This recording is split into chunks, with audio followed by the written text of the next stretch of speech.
Hey everyone, it's Rob from Age of Sigmar, and I'm here to tell you about a new game that I just started playing with a group of guys down at my local gaming store, and that game is none other than Age of Sigmar Skirmish.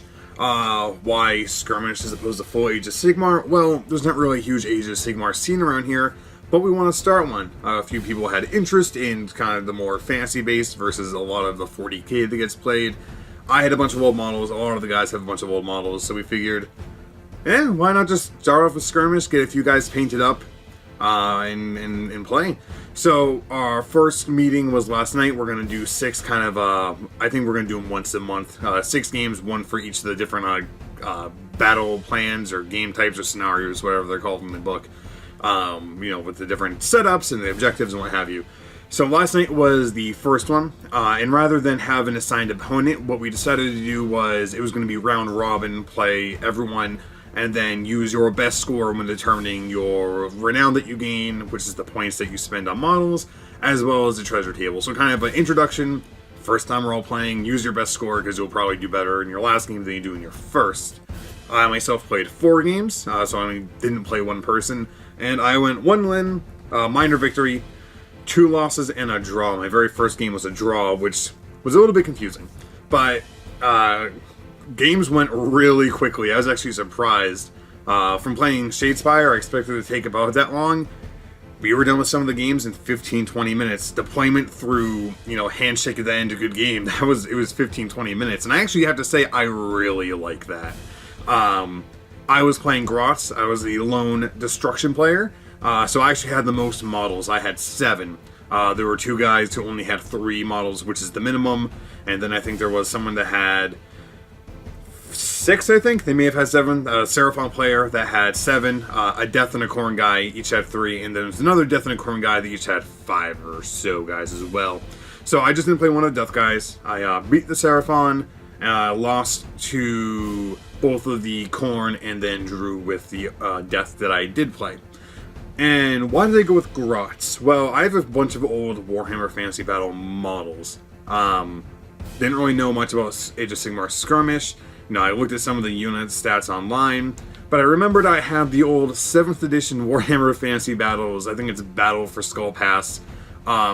Basically without the box, that box set lying around, minus the troll that my brother took when he bought it.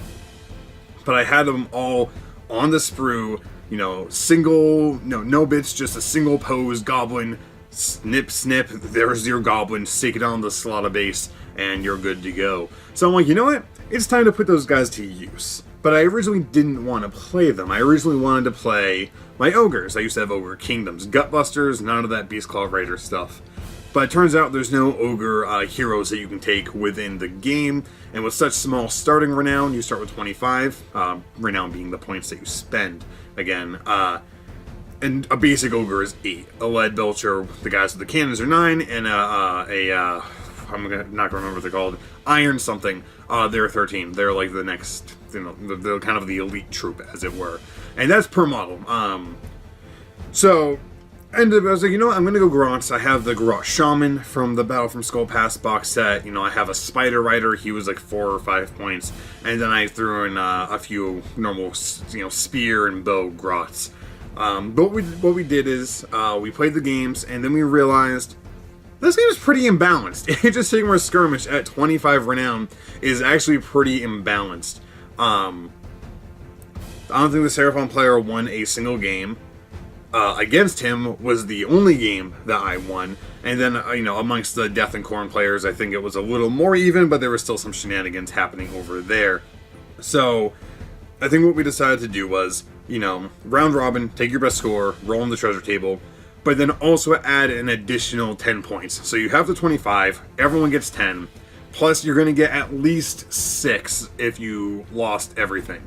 If you didn't draw a game, if you just lost, I think you get 6 from that.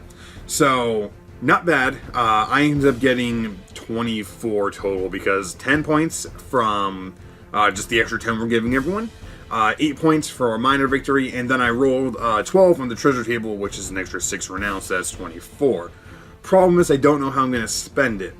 What I do know I'm going to do is I'm going to be buying Ogres with it, so that way I can include Ogres with my Grots, create a little narrative of how, Grots in their minor victory over the Seraphon, looted some of their relic items and gave them to the Ogres as a way to kind of bribe them to join them. I guess that's a good narrative to throw in. I mean, they're Ogres, they like gold, they're goblins, they like looting stuff. It all works out in the end.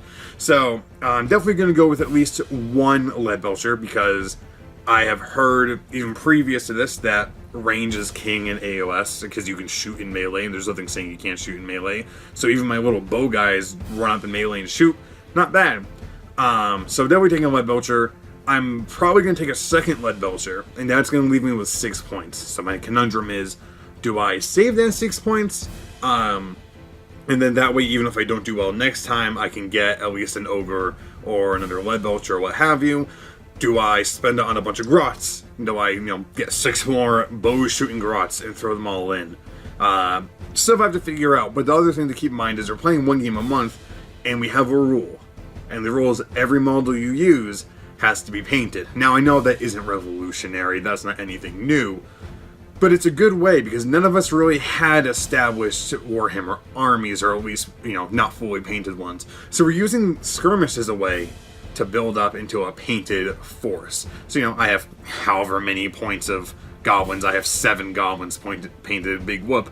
But, I'm about to have 2 ogres painted, and potentially 6 more goblins, and I'll get another ogre painted, and another one, and another one. And by the time we're at the end of Skirmish, hopefully I'll have a nice little force, and at that point, we're considering then moving into Path of Glory, which, as I understand it, is kind of bigger than the Skirmish, but smaller than full Age of Sigmar. But by the end of Path of Glory, you should have a fully painted army, which is pretty cool. So I'm hoping everyone else that attended had a great time. I'm hoping that we do continue through Skirmish, and I keep up with the painting, and then we get through Path of Glory, and then by the end of it, I'll have a full-fledged destruction force. I think if I do end up playing full Age of Sigmar, if we get that movement kind of going, I'm definitely going to stick with Ogres, mostly Gutbusters. Maybe I'll buy the Beast Claw Raiders Star Collecting Box, just to throw in some of those guys. They're cool. The Seraphon player, actually, the guy that's kind of organizing it all, has some of the old metal man-eaters for sale, including the cool pirate one that you see around, and the ninja one. So I think I might buy those off of him, because he has let me know that they're for sale. I have a few. I think I have one of the hunter, the ogre hunters, has the saber tusks. So I have a bunch of stuff I want to throw in there, and I of course have a bunch of the Ogre Kingdom Grots, or Noblars as they used to be called, along with the Noblar scrap launcher. So I'm really looking forward to kind of getting this fantasy force built up and painted and playing with them, and kind of moving along at a slower pace, because I love building. I don't love painting yet, and that's something I'm working on. I'm trying to paint a little bit, but it's freezing in this basement, and this is where I paint, and it's actually like 50 degrees down here because it's not insulated. So once it warms up a little bit, hopefully I'll be down here more. I'll be able to paint a little bit more, and I'll start getting some of my 40k stuff painted, because that really needs to be painted. But on the note, I just kind of wanted to share where I am with my hobbying. It's been a while since the last video, so I just want to throw something out there. I'm working on some videos of myself and Andrew from the channel, along with some friends playing board games. We play Shadespire, we play X-Wing, we played our favorite board game of all, Dragoon. That is what we will be playing, and those videos will be up in the, hopefully soon in the future. Multiple cameras, so editing is a bit of a pain, but I'm working on it, so you can expect those soon. As always, I have been Rob from Ready to Roll. You have been awesome. Make sure you check us out on all of our different mediums and platforms, which you can find in the description below and floating somewhere around me right now. And I'll catch you guys next time.